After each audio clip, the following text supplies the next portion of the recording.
Ladies and gentlemen, please welcome our gold sponsor, Victor E. Friedberg, co-founder and managing director, S2G Ventures.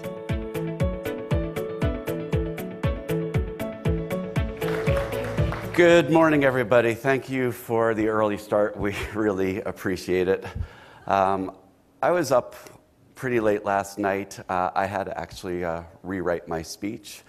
I spent a lot of time redacting all of the words like participating preferred, series A, B, C, D, and what's your value proposition. So Sam was right. Us VCs have mad lingo. No. So we are thrilled to be here at Stone Barns and at Food for Tomorrow. This is such a great venue for thought leaders to meet annually to help shape the future of food. Together, we feel we have the power and the momentum to redesign the food system into something better. And I'm thrilled that our fund, Seed to Growth Ventures, or S2G, is investing in this tremendous opportunity. In fact, because so many food leaders are here, we're taking this time to formally launch S2G Ventures publicly here today. Behind the scenes, we've been quietly and we think thoughtfully making investments over the past 18 months into some exciting companies. During our time on stage, I'll provide an overview of S2G's mission and our work to date. We'll then present a panel discussion we've entitled Entrepreneurs Transforming the Food System, and then conclude with an announcement that we think will be of interest. But first, I'd like to say thanks to Jerry Maserati and Jill Eisenbarger and their phenomenal teams at the New York Times and Stone Barns for this opportunity. So thank you, Jerry. Thank you, Jill. I'd also like to call out Tim Joseph, founding farmer and CEO of Maple Hill Creamery. Tim. And thank him for providing the 100% grass-fed yogurt we've had here at breakfast. Tim, just stand up, because I really want to say that Tim is a phenomenal entrepreneur and innovator and is really leading the charge on 100% grass-fed dairy here in the U.S. He'll be here most of the day, so if you want to pull him aside and talk to him, I'm sure he would love to share with you what he's creating at Maple Hill. It's awesome. I'd also like to ask Alan Hahn, CEO of Myco Technology, to stand. Alan. Alan will be demonstrating his revolutionary Myco technology in the other room. He can explain it much better than I, but in short, his company breeds mycelium, which can extract the bitterness from commodities such as coffee and cacao, which means less sugar is needed as a masking agent in downstream products. The difference is profound. So if you haven't had an opportunity to check out the Myco demo, I encourage you to do so. We think it's a game changer. Thank you. So you may be wondering, why is a venture fund sponsoring an event like Food for Tomorrow? Well, in short, we believe that a new food system is evolving to meet the demands of a changing consumer. That consumer, like each of us, wants better tasting, more nutritious, healthy, and sustainable food. Better tasting, more nutritious, healthy, and sustainable food. In order to meet that demand, we feel a collaborative approach will be needed. We're talking about new and bold ideas, capital. We're talking about innovation and policy advances. S2G is determined to be a positive force for such change. On a personal level, my interest in what's become the S2G mission came from a transformative event at the Central Market in Valencia, Spain in 2010. The Central Market is this beautiful modernist building with 100 or so vendors, each with their own specialty: jamon, peppers, spices, tomatoes. There was a peach vendor there, a local farmer named Paolo. He sold me this peach that looked like every peach I'd seen back in my grocery back home, maybe not even as good looking. But I could smell its sweetness from 10 feet away, and when I tasted it, it was an epiphany. I realized I had never actually tasted a peach before. The peaches I had been eating for decades were just mere shadows of the real thing, and I wondered why this was. As I dug into it deeper, I realized what we had was a system problem. Our food system was not designed for flavor, nor for nutrition, nor even health. Quite simply, in S2G's view, our food system was designed primarily for two things: to produce cheap calories and to produce meat. And it does those things really well. Until, of course, you factor in the impacts on water and the environment and human and animal health. Everything else in our food system, from a design perspective, is a secondary priority. Now, there are historical and societal reasons why this is the case, and to be sure, our conventional food system has delivered many benefits for society. But somewhere between the Swanson TV dinner and the KFC Double Down, the flaws in our system became revealed. And with those revelations, it's becoming increasingly easy for the consumer to weigh their options and to vote with their wallets. If we want better food, we need a better system. But what is a better food system? The innovators, stakeholders, and thought leaders who can answer that question are here in this room today. You are the leaders redesigning the food system into something better. S2G is the largest food and ag venture fund in the country, wants to help you achieve this important goal and to do so even quicker. Seed to Growth Ventures invests in innovative food and agriculture companies. Seed to Growth is a reference to our roots in food and agriculture, as well as our portfolio strategy. We do seed, venture, and growth stage investments, seed to growth. We make investments from soil to shelf, which means we're as interested in biological farming as we are in functional ingredients or new healthy consumer brands or restaurant and retail platforms. Our investments span the entire range in the system from production, access, to demand. We see three primary drivers transforming the food system. Our North Star guiding the food system is the consumer. Now, millennials are absolutely key, but so are moms and baby boomers. We are all becoming more increasingly focused on what we put into our bodies. Whether you're big ag, big food, big retail, or even a new natural brand, you have a big job to figure out how to reinvent your supply chains so that you can provide the ingredients, the products, the freshness, the clean labels at scale that this consumer wants to buy. Food is functional, even medicinal. And with the changing landscape in healthcare, food is becoming an integral part of preventative strategies for reducing chronic disease and associated healthcare costs. From these drivers, we see a number of compelling trends already moving the food system forward. Now, these trends are moving at different speeds and intensities, and they're generally taking root in food for higher income consumers. But we believe that these trends will mature and democratize over the next 10 years so that food that is increasingly real, accessible, healthy, and sustainable will become mainstream. To quote William Gibson, "The future is already here. It's just not evenly distributed." We believe a new food revolution has begun, a new future, and S2G is investing in it. Now, this is an interesting time to be part of the food industry and to be an investor. I liken it to a Nirvana moment, not in the meditative health and wellness sense, but in the Kurt Cobain rock and roll sea change sense. Now, permit me a little bit of a stretch here, but I think an analogy between the music industry and the food industry is interesting. Trust me, I'll tie this all together. In the 1970s and 80s, the music business got highly efficient and vigorously creative in selling music that was easily produced, marketed, distributed, and consumed. This method of creating music reached its pinnacle in the 1980s with heavy metal hair bands such as Def Leppard, Warrant, and Whitesnake. This analogy really hits home with Poison.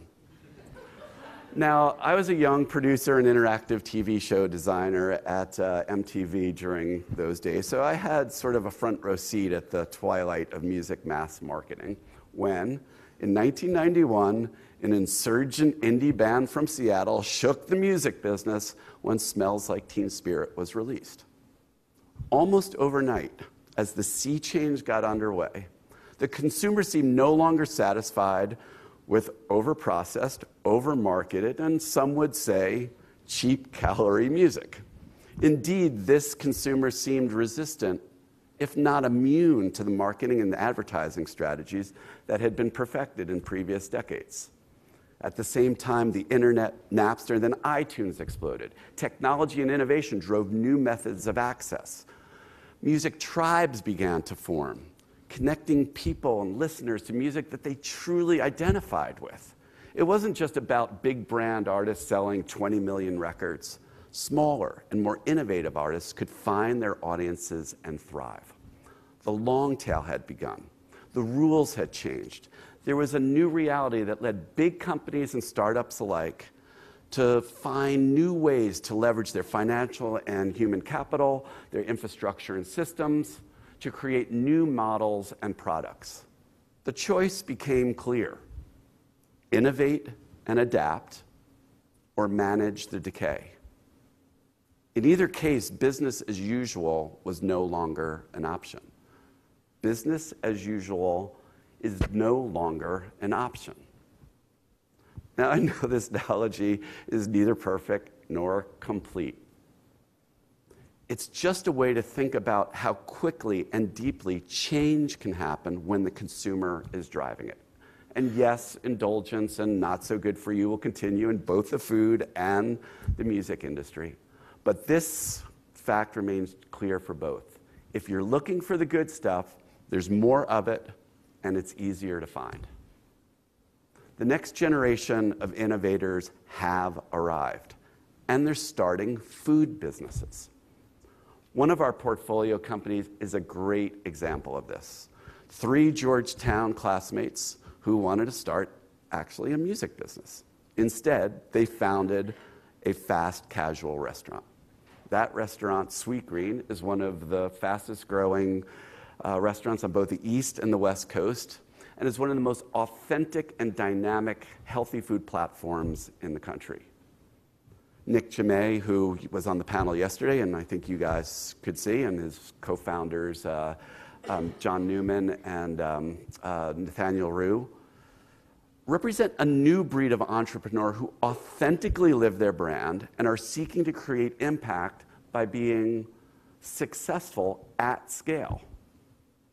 As a venture fund, S2G also believes that this opportunity, the sea change underway, is an opportunity for both positive impact and capital gains. The fundamental question we ask ourselves as a fund, and which we pose here today, is how do we leverage the efficiency, the infrastructure, and the institutional knowledge of the existing system and transform it with new ideas, groundbreaking technologies, and innovative companies? And where it can't be transformed, how do we disrupt it? We think the best way to demonstrate our initial answers to that question is to introduce you to some of the more of the companies that we've invested in, companies we believe will be successful both as businesses and as change agents. To lead that discussion, it's my pleasure to introduce my partner, Sanjeev Krishnan, who will moderate the panel, Soil to Shelf Entrepreneurs Transforming the Food System. Sanjeev.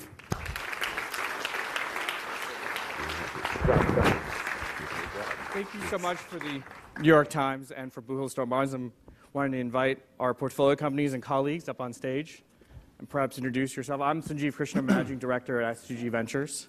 I'm Tony Michaels. I'm the CEO of Midwestern BioAg, a pioneer in sustainable agriculture. I'm Tim Heydon. I'm CEO of Shenandoah Growers. We grow, market, and distribute fresh culinary herbs. I'm Ethan Brown. I'm the CEO of Beyond Meat, and we make meat directly from plants. Good morning. I'm Elliott Grant. I'm the CEO of ShopWell, and we help millions of shoppers discover healthy food choices. So I think we wanted each of the portfolio companies to present who they are, what their company's doing, and their thesis. So we're a sustainable agriculture company, really based in soils, but encompassing all of the things that it takes to make a farm successful. And if there's 40 or 50 things that influence the outcome of a farm, the yield, the quality of the food that's produced, most companies sell products that influence one or two of those and focus in on those products. We look at the entire system, the balance of all of those 40 and 50 things, show farmers a way to manage all of them in concert, to look for the synergies among those different elements on the farm, and then we sell them the products that it takes to actually manage the system rather than just each individual component of the farm. And the net effect of that is that you have higher yield and lower cost. Farmers make more money, and that's why the company has been successful. We've been doing this for over 30 years. We're now on about 4,000 farms on about 1 million acres in 29 states and 3 Canadian provinces. And so it's an established business. We're on the growth end of the seed to growth spectrum, but it's 1 million acres. We got 399 million left to go in the United States. How do you then propagate more broadly in the United States? How do we propagate in the rest of the world? And so that's part of the investment strategy. Douglas Rosenberg, S2G, have been the leaders in putting together a group of people, mostly family offices, that then underpin our growth. And the strategy looks at some of these larger trends. How do the large food companies need the kinds of increased nutritional capacity that comes out when the crops are grown better, when the soil is better? How do the large land investors, how do other groups of people in agriculture that influence millions of acres at a time find extra value in the kinds of things we do? So we provide value on the farm through the profits to the farmer. We provide value more broadly through the food system. Thanks, Tony. So, Tim, Tony does a lot of work in sort of land-based agriculture, and obviously you do a lot of work in controlled agriculture at Shenandoah. Yes. So at Shenandoah Growers, we're extremely passionate about healthy, fresh flavor and developing innovative controlled agriculture systems. So we grow, market, and distribute fresh culinary herbs, fresh cut, and also live potted herbs, as well as greens. And we've even launched a line of live pet snacks like catnip and things like that we're really excited about. So, but the engine behind that is our approach to controlled agriculture. So our system consists of greenhouses and indoor growing and some vertical farming, and using the very best combination of those to develop an efficient, sustainable, and organic system. One of the main innovations that we're getting ready to launch next year is a new approach to help drive some of the cost out of the supply chain and make it more efficient to get our product to market fresh and local. And we'll be doing that by a system of growing in our greenhouses headquartered in Harrisonburg, Virginia, and then spoking that out to different regions where we have facilities in Indianapolis, Texas, Florida, and so forth. So what will happen is we can start growing the plants in Virginia and then finish them in the local regional markets. That helps to reduce transportation costs to get the products out to the local markets, and enables us to improve the plant at these grow centers and ensure they have the very freshest products possible on the shelf. So we're really excited about this, really excited to be part of this, and thank you very much. Ethan, do you want to talk a bit about me? You came up yesterday as an example of food technology disrupting the system. Yeah, no, appreciate that. And thank you guys for having me and S2G for all the support that you've given us. So my background is actually in the alternative energy sector. I worked for a long time in fuel cells, which is a great technology. But in 2009, I stopped battling an idea that I had for a long time and decided to pursue it. And that was that you didn't need an animal to create meat. That you could take amino acids, lipids, carbohydrates, minerals, and water from non-animal sources, from plants, and you could create a piece of meat directly from those materials. Those are the materials that comprise meat, and if you can get those from plants and organize them against the blueprint of an animal's muscle, you can create meat directly from plants. And I felt that this was urgently needed for 4 reasons. The first being human health. When you look at 3 of the top 10 mortality drivers, heart disease, diabetes, cancer, all have strong associations with the consumption of certain meats, processed meats primarily. And then you looked at climate change, and I was very influenced by a study that Robert Goodland did before he passed that found that 51% of greenhouse gas emissions can be attributed to livestock. Now that number's been debated, but I think the answer is it's a big number. Then you looked at the use of energy and land and water and the impact that agriculture was having, animal agriculture was having on those precious natural resources. Then lastly, the 66 billion animals that are raised and slaughtered every year and the conditions that they're kept in. I found it fascinating that by changing the 3 or 4 ounces that we consume at the center of the plate from an animal-based meat to a plant-based meat could change all of that and could do it almost instantaneously. And so I began to pursue this idea of disintermediating the protein production chain, taking out what is an inefficient bioreactor in the animal, and simply taking those proteins and fats directly from plants and architecting them in the structure of meat. We're not there yet, it's a journey, but scientifically what's fascinating is it's possible. The harder and more difficult hurdle is around consumer behavior and getting them to accept meat from plants. Thanks. So Victor talked a lot about the consumer, so Elliott, maybe introduce ShopWell. Great, good morning. At ShopWell, we're based out of Silicon Valley, and we're trying to bring technology to this problem. I put it to you that putting nutrition information on products for the last 22 years, while a very impressive and laudable achievement, has not actually resulted in a decline in rates of diet-related health conditions. The fact is the vast majority of Americans are still predominantly shopping the center of the store, their local Walmart or Kroger, high street grocery store, and they want convenience, flavor, value, and they want trusted brands. So instead, I think we should meet the consumer where they are, change the behavior in a more personalized way, rather than some huge instant systems change. I also believe that the major food companies are an important part of the solution. So to that end, we apply technology to this problem of changing consumer behavior. ShopWell's algorithms translate that nutrition and information ingredient on about 1/3 items into a personalized food recommendation. It's like putting a personal nutrition expert in your pocket. Because we think that making incremental, actionable suggestions based on the kinds of foods that shoppers are already looking for, without judgment, helps them nudge them towards a healthier basket over time, resulting in a meaningful, sustainable change over the long term. And I heard this yesterday. Incremental change at huge scale.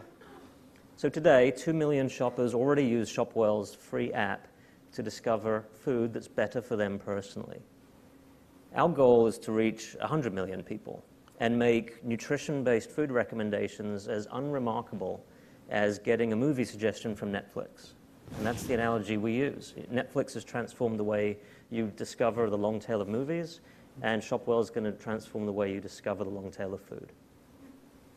Thanks. So last night at dinner, I got advice about moderating a panel. They said, interrupt and be funny. I feel like I can do one of the two pretty well, and I think these poor colleagues may attest to one of the two. So my first question is for Elliott. I think Victor talked a lot about how the consumer has changed. I guess, so from your perspective, how has the consumer changed, and how does it influence your business? Sure. I think there are 3 major forces coming together right now that make this a very interesting time. One is we're all using our mobile devices when we're in the store. Something like 75% of shoppers are using a mobile device when they're shopping or before they go shopping to help them make a decision. That's huge. Second, and we saw this in some of the slides, this awareness of wellness and diet coming together, the fact that food impacts health. So we've got mobile devices, we've got an impact of food on overall health, and we see that in things like gluten-free and how that's had a huge change on the food industry. And the third is availability of what's called omnichannel. You can go to the store, you can shop online, you can have it home delivered. There's access to the long tail. So you put all those 3 things together, and that is radically transforming the way that consumers discover food, buy food, talk about food. I think that's going to have a seismic effect, not only on retailers, but also on the food companies, big and small, and their ability to reach these niches of consumers. How do you see it, Ethan, at Beyond Meat as a consumer brand and a technology Sure. brand? So before I begin my comments, I'd like to thank my sister for coming. She's there's two good things about her being here. One is I'm very proud of her. She's at NRDC. Second is she's late, so I had an opportunity to tease her about something. But anyway, thank you for coming. The way I think about the consumer is that they're recognizing the need for change. And I've noticed from myself being in the field, particularly in the early days of our company, that people come up to me, particularly women, and say, I could get my husband to eat this, and he has to stop eating red meat. And that was really fascinating to me. But the challenge is, as much as consumers realize the science and the health behind this, we've been consuming meat now as a species for about 1.8 million years. It's not as easy as going from a landline to a cell phone or other examples of innovation, right? And I had the opportunity to meet with Don Thompson and his wife, the former CEO of McDonald's, who's both very delightful people. And we had a great conversation. I was going on and on about our innovation and how excited I was about it. And his wife politely stopped me and said, innovation is great for my phone, but I don't necessarily want to put it in my mouth. And I always thought that was an interesting way to think about it. We are trying to change a consumer behavior that's been in place for almost 2 million years. That's a difficult proposition. And so our task is to communicate to people the benefits of our products, to live up to our promise of actually building meat directly from plants, so that it is a piece of meat that you're consuming. It's just a piece of meat that's been built from amino acids and fats that come from plants, not from an animal. So I think the consumer is ripe and interested in change, but the willingness to sacrifice and the willingness to trade off is limited. So we have to come through on this promise of delivering what we say we are, which is meat from plants. Tim, from an herb and leafy green perspective, how are you seeing the produce aisle relative to center store? How are you seeing the consumer changing? Yeah, so speaking to produce, people are much more informed and very interested about where their produce comes from. So it's no longer acceptable to not have authentic systems to deliver that food. So that's why we focus so much on developing truly sustainable, truly authentic delivery system, and be able to communicate that to the consumer, that they understand where it's coming from, how it's grown, and so forth. So that's number one. Number two, there's tremendous diversity in cuisine now. So there's a lot more interest in home cooking and things like that. So that offers great opportunity for diversity in ingredients, and then gives companies an opportunity to introduce new products to meet that need. So we meet a lot of consumer product good companies. They have a particular product identity, but ultimately someone has to grow this stuff and to grow it at scale. So at the farm gate, how do you see it at Midwestern BioAg? Well, that is the fundamental issue, is that for all of this a conversation about how we need more nutrition and flavor and better environmental outcomes, to make that happen, every acre has to change, and every farmer has to change. A couple million farmers, 400 million acres in this country. And that's a pretty granular challenge, and it's the one that we put before ourselves. We actually started as a nutrition company. The founder of the company, Gary Zimmer, about 40 years ago was doing dairy nutrition consulting. And what you do is you look at the nutrient composition of hay and grains, and you compare that with what it takes to make a cow healthy, and you prescribe these pills and potions that make up the difference. And he said, well, what happened to grass? There was a time when a cow could grow on grass. What happened to the nutritional quality of these grasses? Can you make it better? And that led to this biological farming system where we build soils that put nutrition into grasses. And luckily, it's not just good for the cow, it's good for the grass. And so the plant grows better, you get higher yield. That's sort of the heart of what we do. And a dairy gets paid twice, once for the extra yield and the second time for the extra nutrition for the cow. But the rest of us, it becomes invisible that these plants are more nutritious. Well, today, the consumer is demanding those better characteristics. The other thing we do is we improve the environmental outcomes, lower carbon footprint. He's the one that makes their heads explode. Oops. Oh. I was me. Oh, okay. So that's the joke side you're trying to say? Yeah. And then now I'm interrupting you. That's it. I've got two. So the dairy, today's consumer actually wants that nutrition. And so what's been really helping us is to work with the large food companies, work with their supply chain, touch these millions of acres that are contributing the crops that grow into those boxes in the center of the grocery store, or those produce and meat on the aisle, on the edges, and actually change the farm and get paid a little extra for that additional nutritional capacity, drive those farmers to get some value out of these additional techniques and approaches, that at the same time make them more money. And I think that's the key thing, is if you can make more money and do the right thing and then find a channel to get it to the consumer, we have a system which can win. So this question, no particular order, but all of you have to answer it. So it's a $1.4 trillion sector, it's complex. What are the unique insights for this audience as it's sort of frontline, doing this every day, as leaders in the sector, emerging leaders in the sector? What are the unique insights you have for the audience? Yeah. Well, I think one of the key things is there are no magic bullets. This is hard work. You got to put the whole system performance together. If you focus in on just one individual piece, you're going to miss the real opportunities, which are the system behavior, how you manage all these pieces in concert. And we see that on the soils, we see that in the whole farm. I think, as Victor said, it's really the entire food system as a system. And if you only focus in on one little piece and tug here and tug there, you miss the profound opportunity. I think the opportunity that comes together when we look at the entire portfolio is how, by working together, we can leverage each other's benefits and influence the entire system behavior. So from my perspective, from controlled agriculture point of view, there's just tremendous amount of innovation happening, a lot of advances in technology that are really on the forefront now of really coming to fruition. But I think we're going to see rapid change in the next couple years with regard to controlled agriculture. The advances in LED lights and nitrification systems and things like that have really come a long way in the last few years. And we're going to see more products that will be grown under controlled agriculture than ever before. So what that means is much stronger flavor, better freshness, more year-round availability. And then the real challenge for everyone in our industry from there is to how do you profitably get it to the consumer? How do you drive costs out of the logistics system to get the products there? And that's the biggest challenge, and that's what we're really trying to tackle ahead of the curve. So for me, I think it's the realization that there's no more important decision that you'll make from an environmental perspective in your life than the protein you consume at the center of your plate. That whether you buy a Prius or you put in LED lights or you put solar panels, all of those things are important, but they all are dwarfed by the decision you make 3 times a day around what type of protein you put at the center of your plate.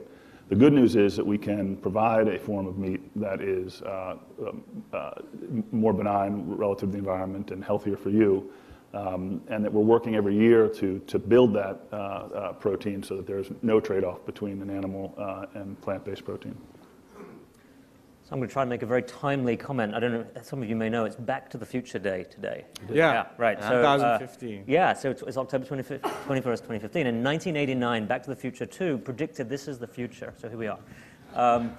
And the reason I bring that up is, from our perspective in the Valley, in Silicon Valley, is some of the industry is still stuck in 1989. We're still talking about what you're going to put on the packaging, what are you going to print on the packaging, which doesn't really take into account the fact that most people are using their mobile phone to access information. They're not reading that little tiny text on the packaging. And look at most retail websites today look like they come from 1989. They are predominantly brochureware, PDFs of circulars stuck on the page.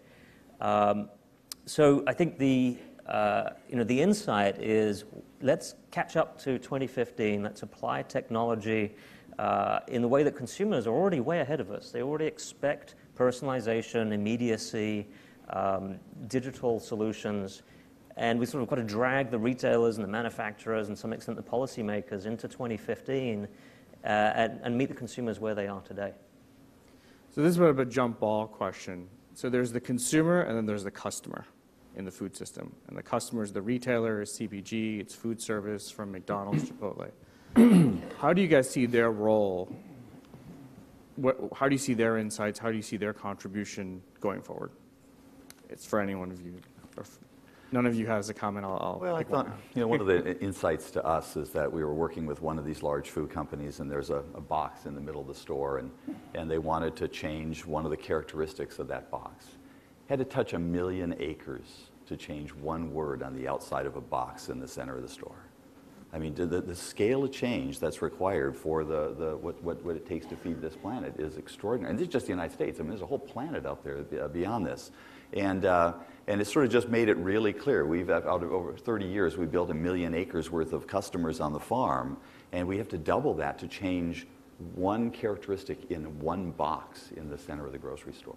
And it's an extraordinary challenge for us. It's one that we're up to, but it really says, they want to make one change, they can impact an enormous So is it the amount. marketing team that wants to make that change, and the supply chain team says, if you want me to make this change, I've got to reinvent an entire supply chain? Better health characteristics, better environmental story to go with it, connection to the farmer. You have to reinvent a whole variety of different things, but 1 million acres has to do something different in order to get that one change to show up on the box. I think from our perspective, there are a number of progressive retailers that we're working with, Whole Foods being the one that's leaning forward the most, to change how they sell protein in the supermarkets. And today, when you go in, you'll see You'll see protein sold in the meat section, and you'll see it in a small meat alternative case way off in the distance. It's hard to find. You practically need a map to find it. What we're trying to do is say level the playing field. Let's sell proteins all next to each other and change the meat aisle to a protein aisle where you can get protein directly from plants and you can get protein from animals. That gives the consumer the opportunity to compare on a price basis, on a nutritional profile basis, more easily than they can today. We operate in a penalty box today where it's hard to find our products, and we need to be lifted from that and into the main area, which is the meat section. I think the second thing, just from a perspective of how consumers think about meat and helping retailers to help us to carry this message forward, there are really two ways to think about meat. One is to be hung up on the origin of meat, and that's, I think, how most of us think about it, that meat has to come from a chicken, cow, pig, or other animal. The other is to think about what constitutes a piece of meat. And if you think about that, that's the amino acids, lipids, carbohydrates, minerals, and water.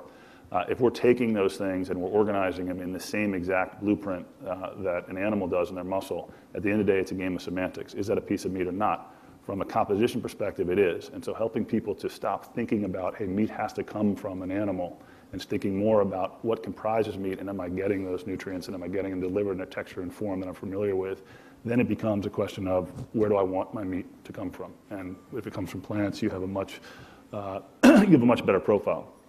So Elliott, 1989, how do you get them to 2015, and how do you see some of the existing retailers, food manufacturers sort of playing a role? I'm gonna quote Gandhi here, which I didn't think I'd get a chance to do. Gandhi, I think it said something like, first they ignore you, then they belittle you, then they fight you, then you win. And I think that's sort of the perspective of how disruptors like us are seen by food manufacturers and retailers. We got ignored for a long time as having any impact on consumer behavior. But now we have millions of consumers using technology to find different choices. The manufacturers are saying, gee, that actually could be quite threatening. And then when you get big enough, they're like, well, we really don't want you doing that. We don't want you helping shoppers find alternatives. But the ultimate goal is, of course, to work with the retailers and with the manufacturers collaboratively and help everybody win together, where the retailers and the manufacturers can deliver products that consumers actually want. So I think we're still on that journey. I mean, with some companies, we're still in the fight and ignore phase, but I'm happy to say there are some who are now working with us that help us all win together. Well, I always like ending on a good note of Gandhi, so thank you. Thank you. Please applause for our panel. Thank you very much. I'd like to invite Victor Friedberg back on stage for an announcement.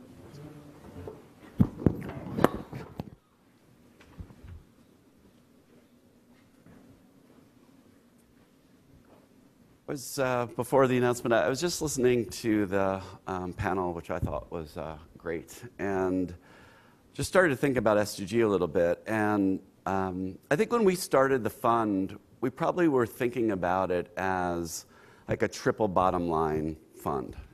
We were interested in, capital gains. We were interested in, human health. We were interested in the health of the planet. And I think all of that's still very true, but sort of listening to our ideas around where the consumer is going.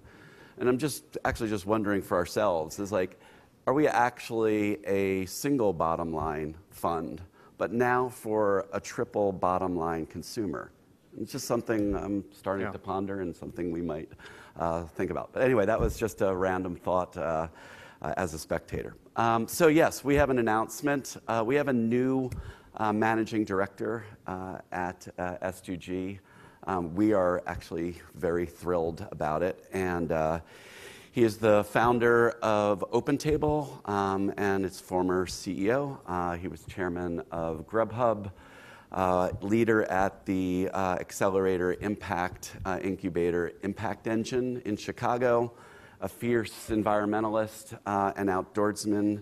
It's my pleasure to introduce my friend, colleague, Chuck Templeton.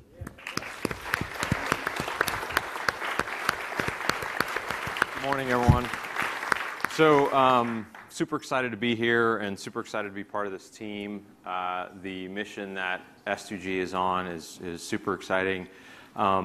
my background as an entrepreneur, I think I'm trying to bring to the team of great skills here. A lot of empathy in building businesses and being an entrepreneur. It's a super hard thing to do, and you have to be scrappy and customer focused. And so, for me, I think besides sort of the men and women of our military, the entrepreneurs are our next greatest heroes here in the U.S. and beyond. And so, the thing that I hope to contribute is certainly the reinforcing of the triple bottom line, as Victor had just mentioned. Healthy people, healthy planet, and healthy profits. I think we can do all of those here, and be a fund that makes a difference. And so that's the thing that I'm most excited about is partnering with them to be able to use my entrepreneurial background and whatnot to hopefully help be successful. So thank you.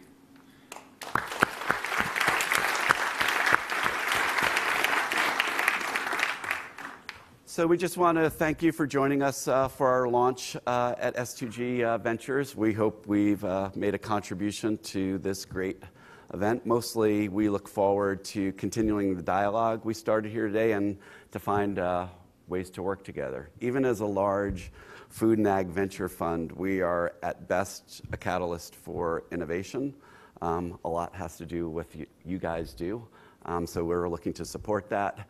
We would like nothing better than to return here a year from now and to be able to announce great things that we've done together. Ultimately, Food for Tomorrow cannot get closer to today without collaborative effort on all of our parts. So thank you for joining us, and we'll be around. So come find us, and we'd love to work with you. Take care.